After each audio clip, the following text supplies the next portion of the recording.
Recording in progress. Good afternoon, everyone. Thank you so much for joining our webinar this afternoon. We're very, very excited to have representatives from the Connecticut Department of Energy and Environmental Protection here with us today to walk us through their Community Renewable Energy Siting Tool, or CREST for short. We've got Camille Fontanella, who's the Director of the Office of Innovative Partnerships and Planning, and as the Concierge Team Lead in the Commissioner's Office at DEEP. Camille is also on our Sustainable CT Board of Directors, so we're really grateful for her service to that. And we're also joined by Stuart DeLand, who's an Environmental Analyst in the Engineering, Safety, and Sustainability Division based at the Bureau of Central Services at Connecticut DEEP as well. So I'm going to keep it short and sweet because we've got a lot of great information to learn and see. So I want to turn it over now to you, Camille, to walk us through what we're going to be doing today. Thanks, Jess, and thanks so much for having us here. We are delighted to spread the word on this really innovative tool. Sharing my screen. Can you see that? Looks great. Okay, awesome. So, as Jess said, I'm Camille Fontanella. I'm the Director of the Office of Innovative Partnerships and Planning within the Commissioner's Office at DEEP. One of the things my office does is provide permit assistance.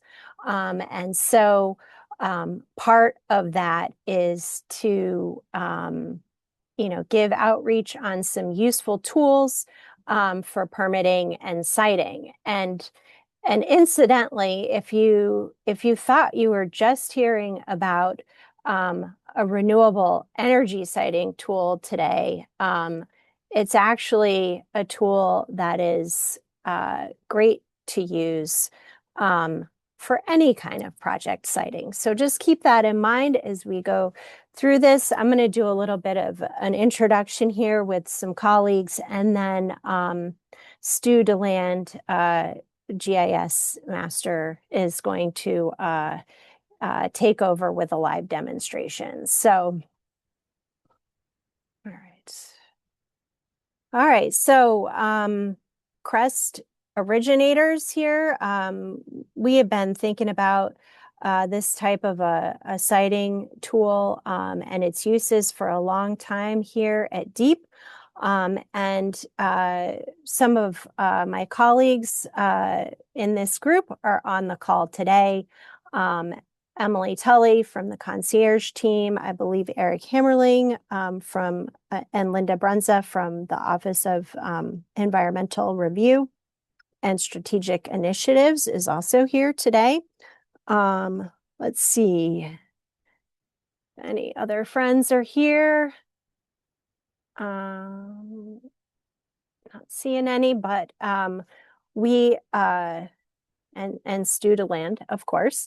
And also we've been working with the Yukon Clear team, Dave Dixon and Emily Wilson, and previously Renata Bertotti. Dave Dixon is also on the Sustainable CT Board of Directors, so he might be joining us a little bit later. All right, so what is our vision here? Why did we develop this tool?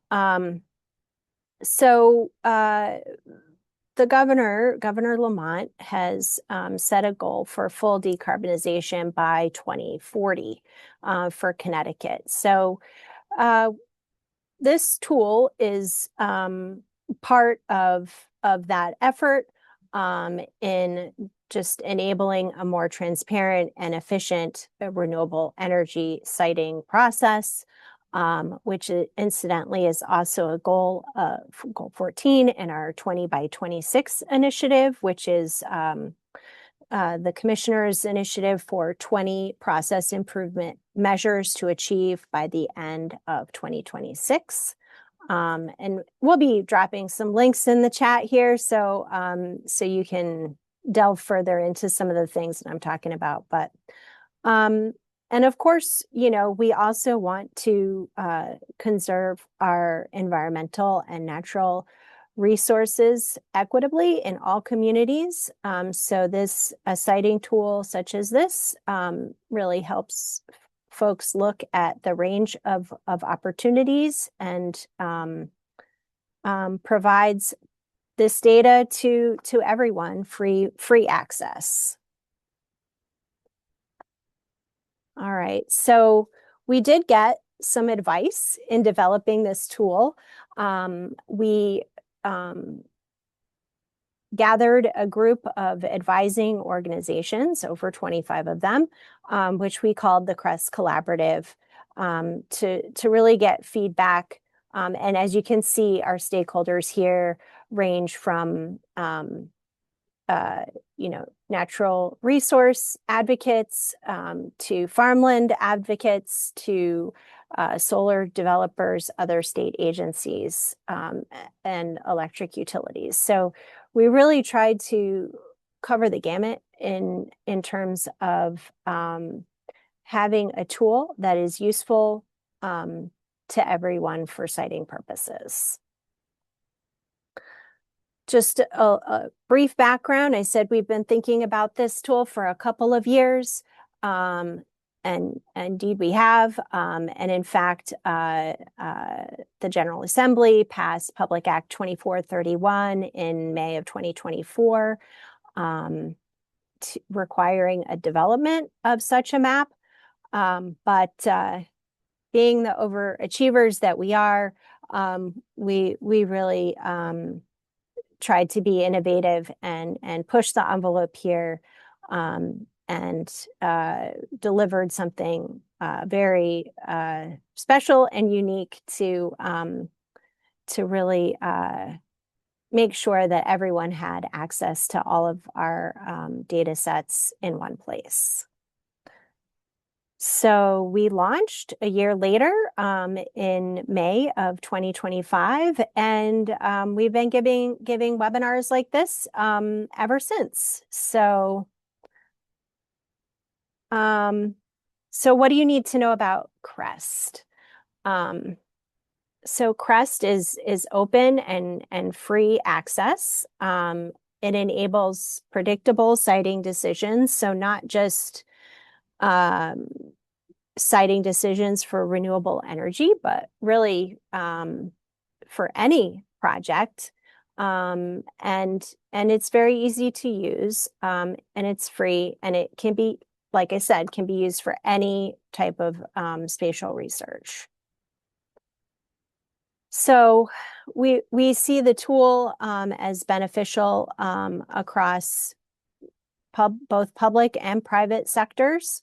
And we're speaking to municipal officials and advocates, municipal government officials, and not-for-profits, all to promote the health and prosperity of residents and businesses in our state. So CREST as a whole brings together 35 individual map layers, and you can tool is very easy to use, which Stu will demonstrate in a moment. And we encourage folks to look at the area in which you live, or the town in which you live, and see sort of how everything is spatially interrelated. And Stu is going to talk about some of those data layers in a second. All right, so specifically, you might be interested in knowing, how is this tool useful for planning a municipal project? How is it useful specifically to work towards certification of sustainable CT actions? So these are just some examples here, and of how you can use the tool. to look at, different interrelated data spatial layers. How is a property connected to surrounding properties? A couple of the data layers are the Connecticut parcel layers from our Office of Policy Management, our brownfields layer from DEEP itself. You can look at different farmland, forest land, habitat mapping. Water supply is a very popular one as well. How would any project impact our water supply? We hope that it leads folks to get ideas on ways to avoid or mitigate any potential environmental or natural resource impacts where you're planning your project. So with that, this is the Community Renewable Energy Siting Tool webpage. The map viewer is on this webpage, and I think Emily is going to put the link directly in the chat for you all to copy and paste as a bookmark in your browsers. And I'm going to turn it over to my colleague Emily Tully from the Concierge team for a second to talk about some of the work that we do to assist municipal projects. Thanks, Camille. Just a quick overview of the Office of Innovative Partnerships and Planning and how we can help with these municipal projects that you might be checking out on CREST. You may have heard of us as the Client Concierge Service. We exist as DEEP's primary point of contact for environmental permit assistance, or the front door, hence the picture there. As DEEP's front door, we're often those first people that stakeholders reach out to. So our core mission is to facilitate those types of communications between stakeholders, municipalities, project proponents, and DEEP's permit programs, and help applicants navigate the often complicated permitting and grant application processes here at DEEP. So one of the things that we do is we have several dedicated inboxes to just answer questions, direct people in the right directions. We also develop outreach materials and provide assistance on a number of topics. So for example, we've got some links here to our municipal composting and solar project environmental permitting fact sheets. Those outline potential DEEP regulatory requirements and associated timelines that might be required for those projects to give you an idea of what you might be in for from a planning perspective and where you might need to go next. We also offer municipal specific guidance and assistance. We have our Municipal Hub, a website with municipal specific information and resources from DEEP. And we also have an early municipal assistance process, which is also linked on this slide. And that's a process in which a municipality can fill out a questionnaire and request a meeting with DEEP staff to talk through any potential projects, get guidance on DEEP's requirements, and information on permitting timeframes and next steps for planning purposes, and also learn about our grant opportunities. So I will put some links in the chat, but our little municipal slogan is no town too small, no project too large. So please feel free to reach out to us at deep.concierge@ct.gov, and we would be happy to help walk you through how to get a project going. Thanks, Emily. All right, so I do want to mention quickly that CREST is part of our Integrated Resources Plan, our IRP for Connecticut that DEEP leads. We're going to be having some white papers come out on renewable resources, so keep a lookout for those. DEEP's STEPS team, which is in part of the team that developed the CREST tool. We are always working on guidance associated with the siting of solar in Connecticut. And Stu DeLand is going to be updating the data layers in CREST, and so we hope that we can maintain those regularly and consistently.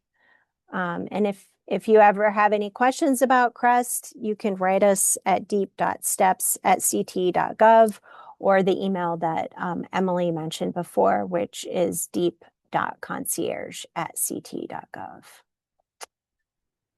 So one important disclaimer before I turn things over to Stu is that CREST is meant as an informational tool. It's a planning tool and is not a regulatory decision tool.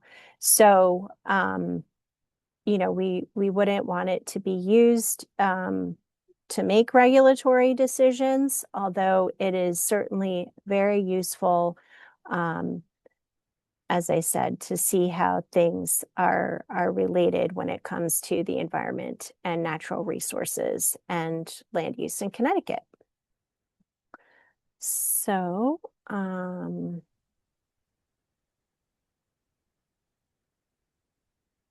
that is all for me. And now I will stop sharing and turn things over to Stu DeLand for a spin around the CREST tool. Thanks, Camille. Can someone just let me know when you can see my screen? I can see it. All right. So, as Camille said, my name is Stuart DeLand. I am an environmental analyst and JS admin for CT Deep. It's nice to meet you all. Thanks for coming. And I'm going to take you through the CREST tool and application and kind of talk about what's going on in it. So a little bit of housekeeping. This is built through a platform called ArcGIS Online by the company that makes this called Esri. We are an Esri shop when it comes to GIS functionality, software, and processing. So this is kind of what we built it through. Everything you see here is relatively customized, but all out of the box in terms of functionality when it comes to coding. So anything you see here, you can replicate if you're interested in taking this approach to looking at spatial analysis on a town level, on a COG level, county level, et cetera. So there's just a quick disclaimer. As Camille said, first thing you see when you launch the application, this is an informational tool. This is not a replacement of any type of permitting process or a determination, an agency determination on solar suitability. I know that's not quite the focus for this group, but we just need to go over it. So right as you jump into the application, you get a lot of different things here. You get categories of GIS layers, you get tools of functionality on your left side, and a bunch of extra information. So we're just going to go around the screen and kind of go through what everything is section by section. So let's start with the categories of variables on the right side of my screen. So as Camille said, there's about 35 layers that come from us, that come from partner agencies, that come from scholastic entities, that come from utility companies and other companies that are added to this application for comparison based on areas that you're looking for.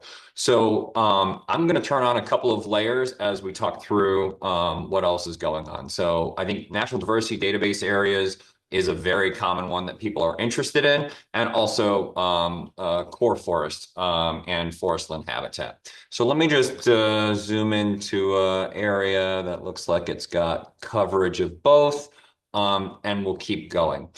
So everything I'm doing here is just completely interactive. You can either control it with your mouse, keyboard, or a combination of the two. And we'll throw on the OPM parcel layer as well, just for comparison between all the different types of data layers we've got.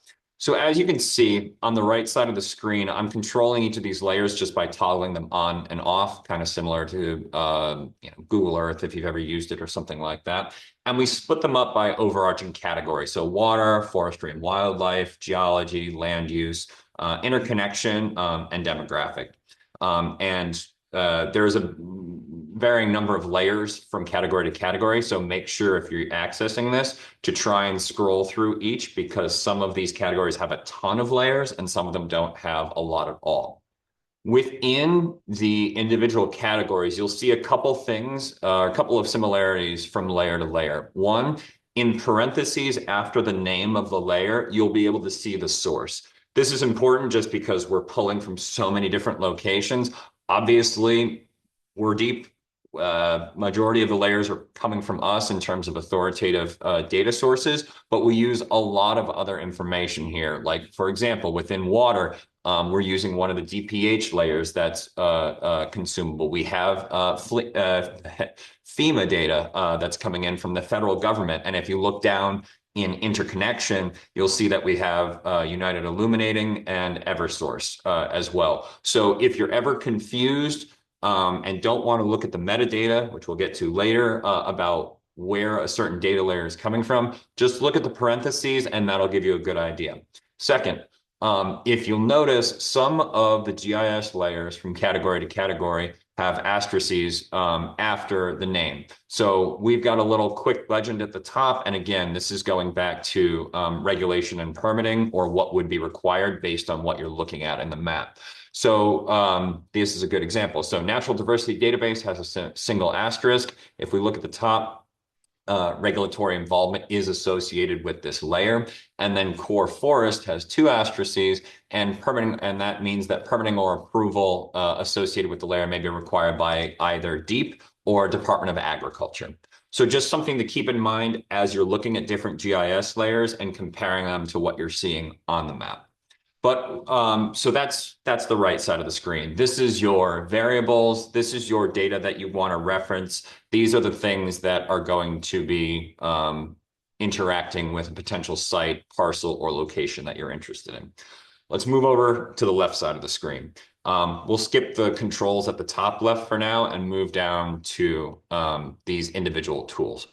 The main point of this tool, the kind of bread and butter of what we want people to be able to do, is this tool right here that I'm hovering over. This is called the Near Me tool. Essentially, it's an intersection. So a user can come into this application and draw an area, either drop a point or define a polygon within a location, and get an intersecting query or a return of all the layers on the right side of your screen, depending on what exists in that site. So let me just draw something and we can talk about that a little bit more as we get into it. So let's say, so I've got the parcel layer on, forest, land, and natural diversity database areas.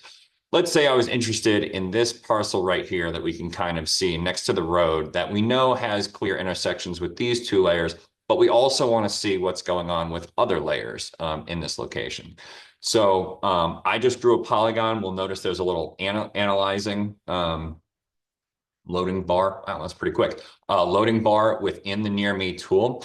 And what we're presented with is a query return that tells you exactly all of the different individual features from layer to layer that exist within this polygon that I just drew. So let's get a little bit closer just so we can really see what I did.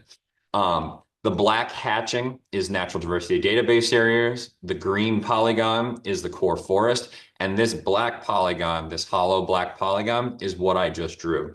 And looking at the output of the Near Me tool, obviously we have an intersection with natural diversity database areas. You can see it highlights, and then, well, when you expand one of the results, it highlights the result in purple. And when you hover your mouse over the polygon that it's intersecting within that data set, it turns it yellow. So we can see, obviously, we know we've got NDDB intersection here. We also know, oh, yes, sorry, I heard something.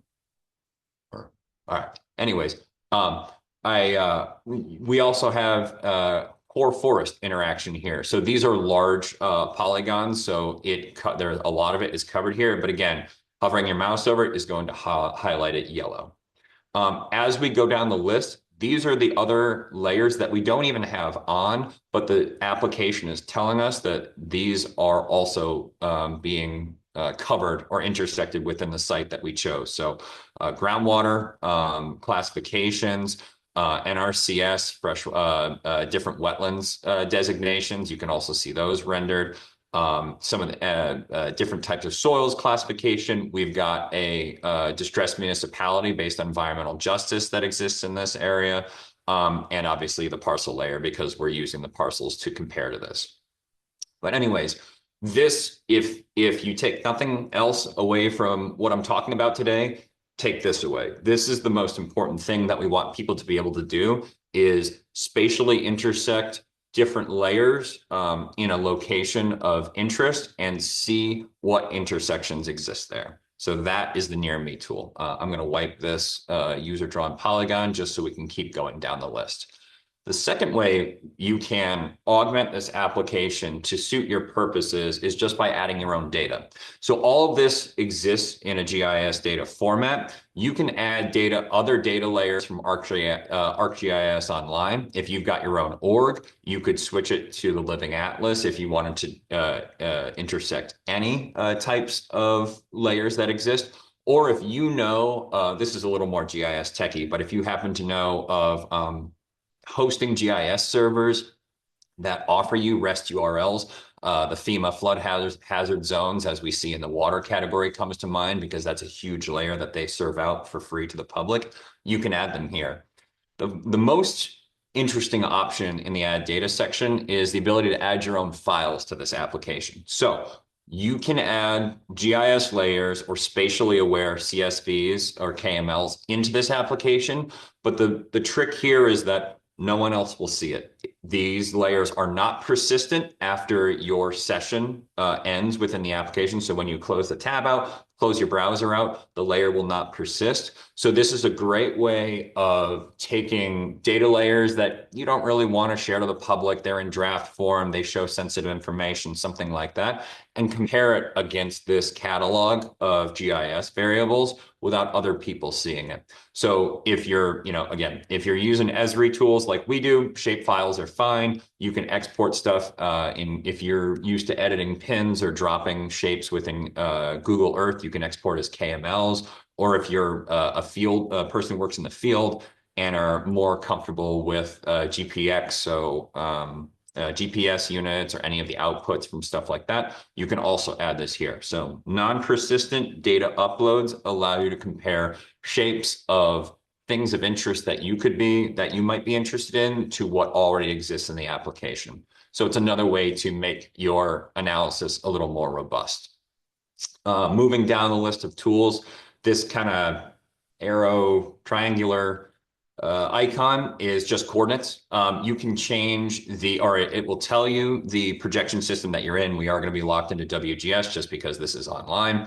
And then instead of, you can switch different modes. So as I drag my mouse, you'll notice the lat long is updating in that tool. If you click on the crosshairs and then press a point, it will create a static point. And this will say exactly where it is on the map.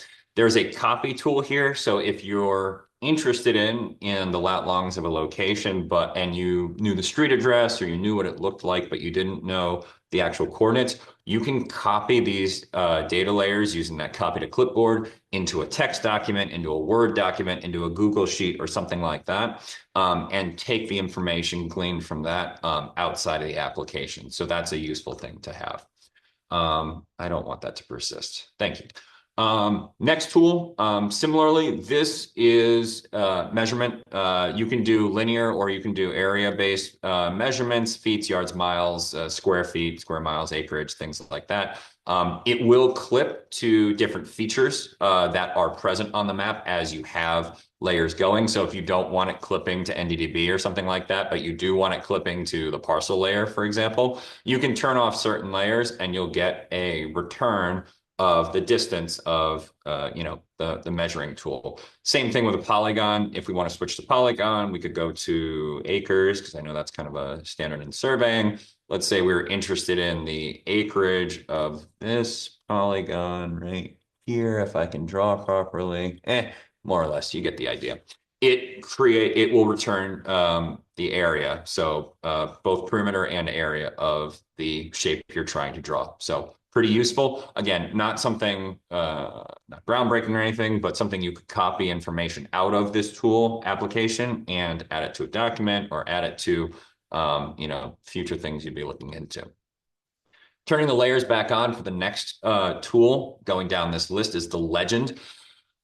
Most of these layers, at least coming from deep, have predefined symbology that we want people to use because this is what the points of contact for those data layers wanted the public to see. So like for natural diversity database, we have this black hatching so that people can usually see features underneath. That's a very common one that people access and one that we want people to know the symbology of. If I were to turn on critical habitats, for example, there's none in this one window we're looking at here, but you can see there's a massive list that I'm scrolling through using my mouse on the left side of the screen of different delineations of color palettes. So the legend is very useful, but do know that some of the layers that we added to this application are not symbology wasn't defined, so they just use default coloring for it. You'll be able to tell the differences between the two. Let's use another example just so we can get the point home. So within geology, soils, inland wetland coming from the NRCS, they've got a pretty simple legend here, but it's something worth looking at. If I turn off forest land and natural diversity, we can see it. So non-wetland is just the empty polygons. CT wetland is the blue, and then other or undefined is gray. So you get the idea with the legend tool. So turn on NDDB again. So here's a useful one. We started in this, actually, if we look at the entirety of Connecticut, we started within a topographic map of, oh yeah, you can go hit the home button to get back there.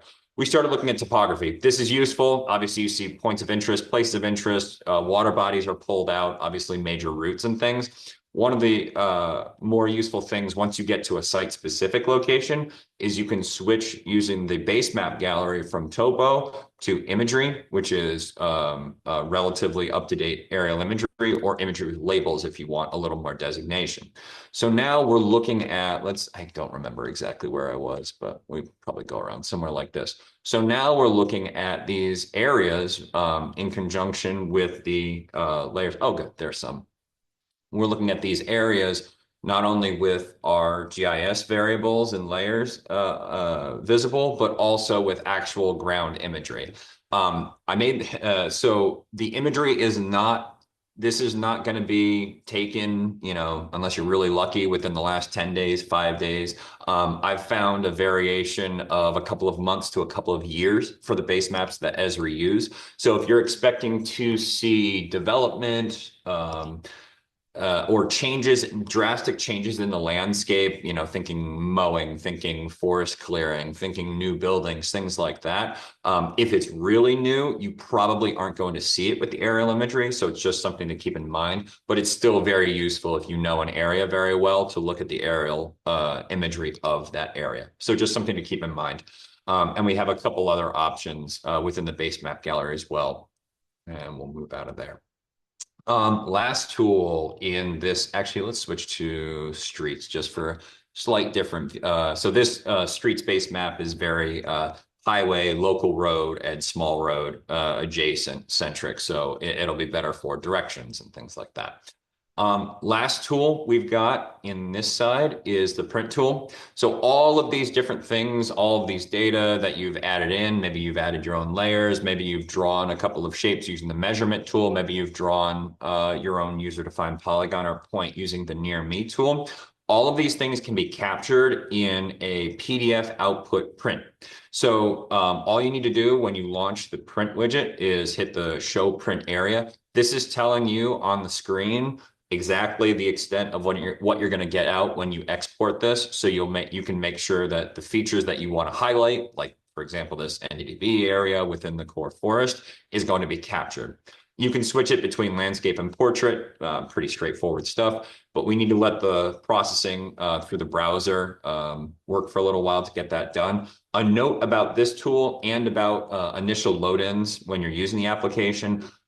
There's a lot of data heavy layers here, thinking the geology layers. There's a lot of land use across the state, kind of continuous data that have a ton of rows within the table. So if you turn on too many layers at once, you can bog this down because this is basically just relying on internet connection to be able to render all this stuff. So I think a good rule of thumb is typically 3 to 5 layers is good, no more than like 7, and try and keep the really heavy ones, thinking parcels, thinking geology, thinking FEMA zones like that, to a minimum. Doesn't mean you can't use them, but just if you're getting a ton of lag, you may want to try and turn off some layers.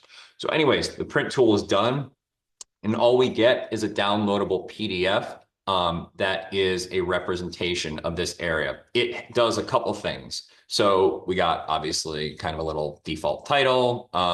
We've got the extent that we're interested in using the base map, core forest, and natural diversity. I kept the number of layers on for this print output to a minimum just for time's sake, because it does take longer to render, but it will populate your entire legend of all your layers active here, and try and just get everything smushed in there. Again, you can kind of go off the side if you're not careful when you go with some of the layers that have a ton of symbology, but it's pretty useful.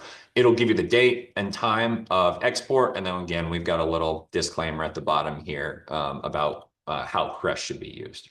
But another useful tool, excuse me, and a way you can take what you learn from this application out and either show it to colleagues or use it as you make decisions going into the future about potential projects. So these are the kind of bread and butter tools of what you should be using within the application. Again, the Near Me tool is the one you should be focusing on the most, but all of these serve one purpose or another. Moving to the top left of the application, we've got a couple of different tools here. I've demoed a couple, but let's start with the locator. So if you are interested in looking at a specific location, you don't know it by aerial imagery or by coordinates, but you do know the address, you can just type it in here. I'm doing our main office because that's an easy one. But you can use the locator and it will give you back different results of locations that you can jump around to. It will zoom you really far in. As you can see, we're kind of like really, really close to our main building. But the locator can be used to pull you around the state. Let's see. So extent, if you have a mouse, and if you're using a mouse, you can use the mouse wheel, so your mouse 3 button on your mouse to go in and out of certain extents in an area, zoom in, zoom out. But if you prefer, you can go to the top left of your screen and hit the minus and plus buttons to do the same thing. And below that is a little house icon. This is basically just return to default view. This is going to be of the entire state. So I would turn off layers if you do this before you go, but you can hit it. It will re-render the state and you can move around the state again. Below that is extent indicators. This is just going to take you back if you'd prefer to be at 79 Elm instead of CT, or that you can kind of use it as like an undo button yeah. Excuse me. So last thing that I want to cover, and this is kind of just text-based stuff. So let's zoom in on an interesting area, turn on a couple of interesting layers, and then we can talk about the other stuff. Let's turn on CritHab or NDDB. Let's do that. Oh, actually, it was Critical Hab there. Look at that. Okay, so last couple of things. In the bottom left of the application, there's a couple of buttons that you can have for additional info, how to use the application, and then metadata. So if we hit the additional information button, first things first, this is basically a quick bulleted version of what I just ran through with you. So if you're trying to remember how to use this on your own, hit the additional information, how to use this application, and you should be good to go. The second tab, this one took a long time to compile, so I hope everybody checks it out. This is in-depth metadata. So while I was saying that each of the layers on the right side of the screen in parentheses will tell you the data source, this will really go into more detail about that data source. So if you click on any of these links, it will take you to a tab outside of the application. This is one of our better formatted metadatas, so that you're going to get kind of a wide variety based on the data source where it comes from. But for a lot of our data, we have it in this kind of done up HTML style, so you can see more about what it's depicting, who you could contact to talk more about it, and you can really dive deep into the nuts and bolts of the layer. We've tried to create something relatively comprehensive for all the layers that we have within the app. Some that we don't own have been a little bit difficult to kind of get information about. But if you're interested in what you're looking at, please see the metadata for additional information, and it probably will help your analysis. Additional resources. These are just links. I'm assuming, I think Emily has probably covered most of these in the chat of this Zoom meeting, but each of these will take you to related information, either a video tutorial like what we just went through, the home pages of DEEP, or other things related to the initiative. And the final link is just a quick link to the STEPS homepage. If you want to get back to this application, or if you want to see some of the other things that are going on with STEPS, you can just hit that link. And again, it will open up a new tab and put you in that location. So I think that's pretty much all I wanted to talk about. And I'd be happy to, or I think any of us would be happy to take some questions now.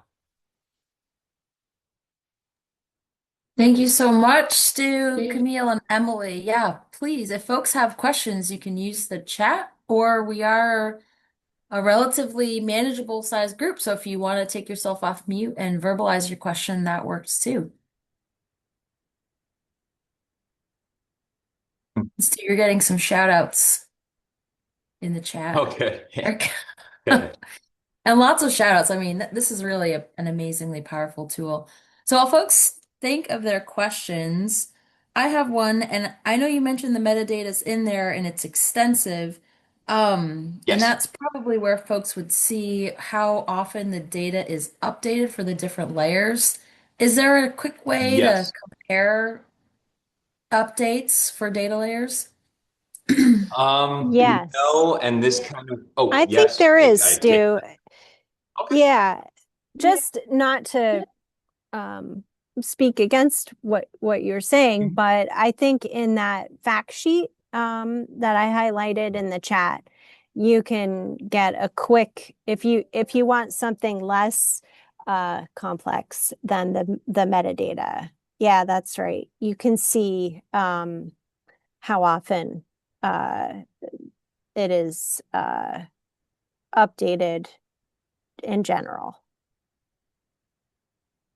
One note I would say about that, though, is as we have so many layers from so many different sources, even within our own, within our own agency, not every layer is going to update at the same time other layers do. This isn't like every year changes will be locked in for every layer. Some of these update biannually, some of them update monthly, some of them haven't been updated for several years now. So definitely check out this fact sheet, which again is a link in the additional resources tab of the application. But do know that there will be a discrepancy and no real means of standardizing the time of update for such a wide range of layers. Especially for some of the layers that aren't ours, that we didn't create, that we have to go ask for the data. Who knows if people say no. That's I very think I helpful. saw chat. Yep, so there's another question in here from Don Watson. How are wetland designations determined? Satellite photo interpretation? Yeah, Let me take a look because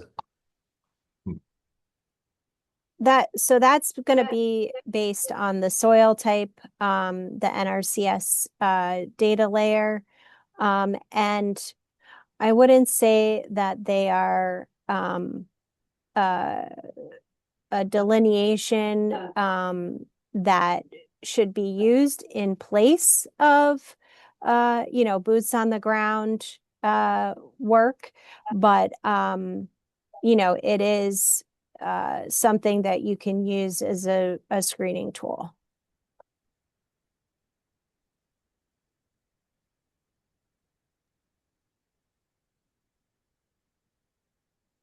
What else are you wondering, folks? Emily, did you have something you wanted to add to that? No, I just have another question from somebody in the chat. They're just asking about whether there's a sewer map layer. That is a good question.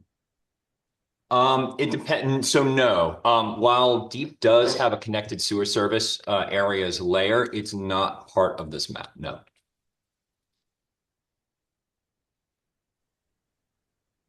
Sue, 35 layers is a lot.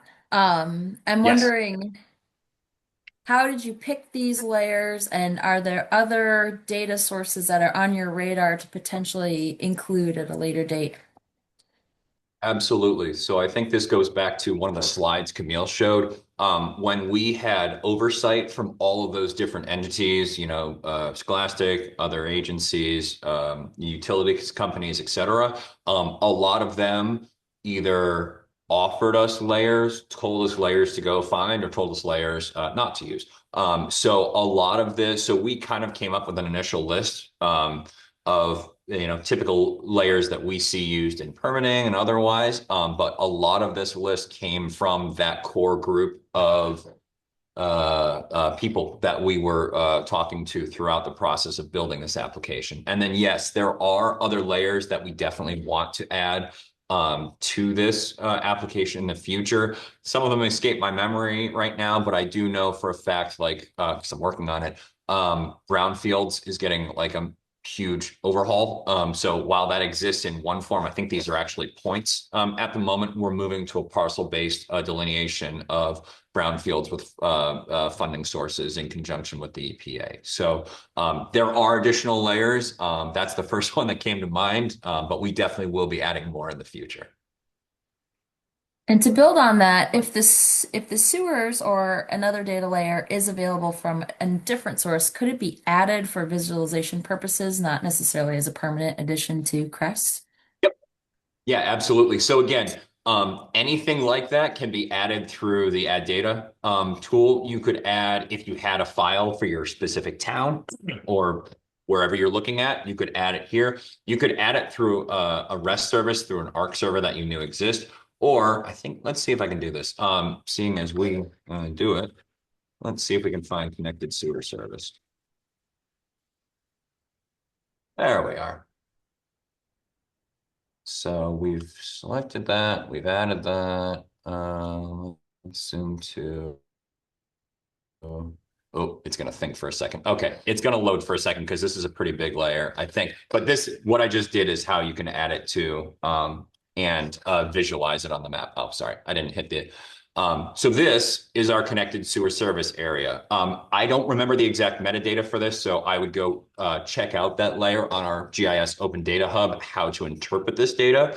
But adding GIS layers from different parts of the internet is that easy. If you know the name of it, you can add it directly from a place like ArcGIS Online. If you know the access link to the actual data, you can add that from pretty much any service. That's how we got a lot of our federal data added, or you could add it as a file. But so, for example, Connecticut connected sewer service areas can be added that quickly. Yes. That's amazing. So another question from the chat, is there geologic data that could guide geothermal drilling ventures? So I can help with that, Stu.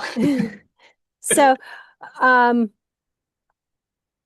so the geology layers that we do have are mostly focused on soil type and slope.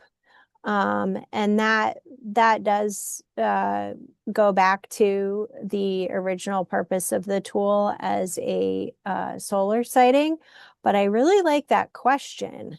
And I want to think about that more with our the energy supply side of our STEPS team. So I like that question. Thank you for that.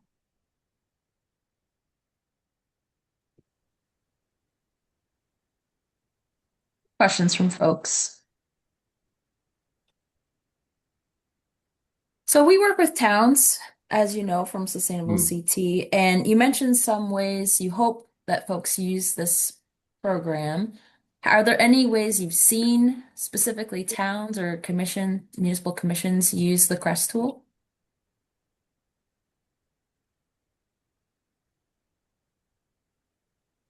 Yeah, so and Eric, I don't know if you want to take this one since I know you did the planning presentation, Eric Hammerling, if you're there, for the Planners Association. Do you want to take this question? Well, I'm happy to, but I will just say that the answer that we gave to planners was a little bit generic, which is it always depends on what question you want to ask. I mean, it is a very versatile tool that way, um, and but what would be a good example? The types of questions that, were thinking about originally when we developed CREST, we're thinking about the questions that are usually asked around, renewable energy questions.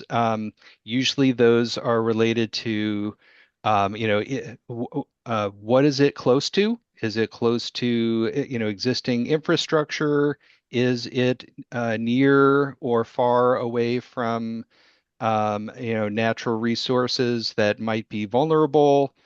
And, you're able to, either by, getting close to or deciding to avoid, through the resources that are available in the tool, help to, answer different questions and make different decisions. So, that there are those 35 different layers, uh, you know, and I don't know how deeply folks want to go into those, but it does kind of really depend on the question. Sorry, Camille, I didn't No, that's can't great. get more specific than that.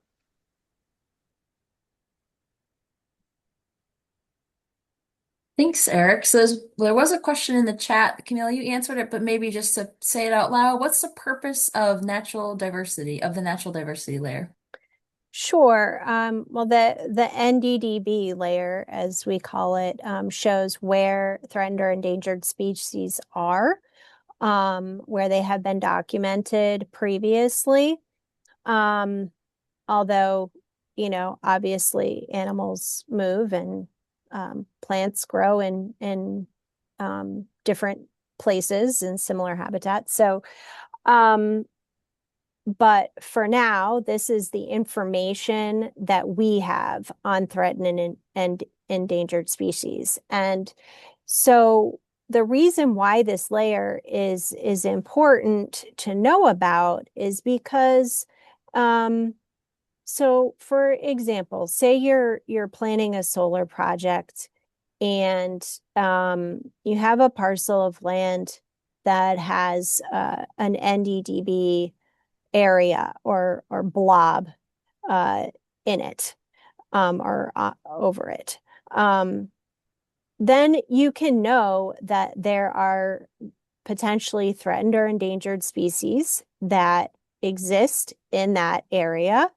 And when you go to do any permitting, such as getting a stormwater construction general permit, you need to have done an NDDB review with DEEP.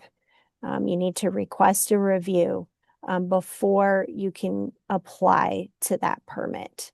So if there is a way to avoid or mitigate disturbing a threatened or endangered species, for the purposes of project planning, you'd want to know that ahead of time, and maybe say choose the parcel next door, or don't choose the part of the parcel where those species are documented to exist, because of course we want to protect those.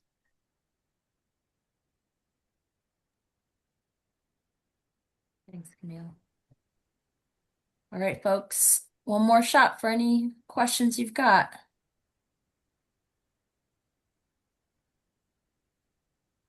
Well, I want to thank our friends at Deep for sharing this information today. What a powerful tool that we have at our fingertips now in the state. We're really lucky to have such a resource.